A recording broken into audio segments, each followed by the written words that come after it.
A gente precisa, de alguma maneira, coisa que eu não vi nesses últimos 34 anos, encontrar uma forma de que essas forças de segurança atuem de maneira coordenada, de maneira integrada, cooperativa e com sinergia. O que eu vejo hoje são, infelizmente, disputas institucionais entre as polícias, entre o Ministério Público. Eu faço sempre uma brincadeira quando dou minhas aulas, né, nas academias, por aí, palestras. Falei, não vamos brigar, porque tem ladrão para todo mundo. Né? E vai sobrar ainda. Né? A gente pode aqui, nós nos reunimos, todas as forças, que tem ladrão para todo mundo. Mas, de qualquer forma, eu faço essa observação, porque não é apenas, na minha opinião, na minha humilde opinião, uma alteração legislativa com majoração das penas que resolverá do dia para a noite o grave problema de flagelo em que mais de 30 a 40 milhões de brasileiros estão submetidos ao jugo, infelizmente, dominados em territórios dominados, ocupados por organizações criminosas. Então, a gente precisa entender que a mera alteração legislativa ela vai fornecer ferramentas, mas não nos dirá como vamos fazer. Quem vai fazer? E me parece que a polarização política que tomou conta desse país, infelizmente, ela acaba prejudicando ainda mais essa integração. Eu ouso dizer que dificilmente teríamos a Operação Carbono Oculto hoje. Né?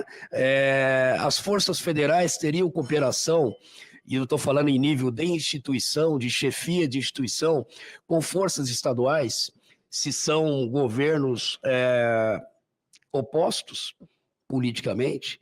Então é algo que me preocupa bastante. E outra coisa, né, quando a gente fala em forças-tarefa, quando a gente fala nessa integração, como houve, eu tenho agido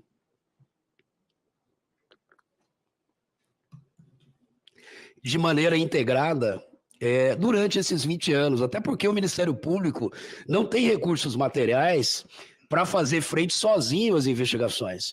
Eu sempre trabalhei em agência, em sistema de força-tarefa, contando com o apoio da Polícia Militar do Estado de São Paulo, que me fornece os analistas, que me fornece as equipes ostensivas, contando com o apoio da Polícia Civil, quando precisamos instaurar os inquéritos, que não correm pela Promotoria de Justiça, também contando com o apoio da Polícia Federal e, sobretudo, com o valioso apoio do sistema prisional.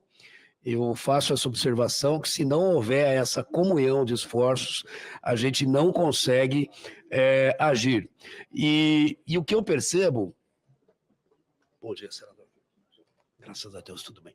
O que eu percebo é que nós não temos efetivamente forças-tarefa ou ação integrada. O que a gente tem, senadores, na verdade, é mais a boa vontade dos policiais, dos promotores, dos agentes da Receita, que estão à frente de cada operação e que se unem em algum momento para determinada operação. A Operação Carbono Oculto, que me perdoem todas as chefias de instituição que, por certo, colaboraram, ela foi mais obra virtuosa da proatividade dos colegas do Ministério Público, dos colegas da Receita Federal, da própria Polícia Federal, que se uniram e resolveram cada um juntar um pouco de uma investigação que era ligada, inclusive intimamente ligada por conexão.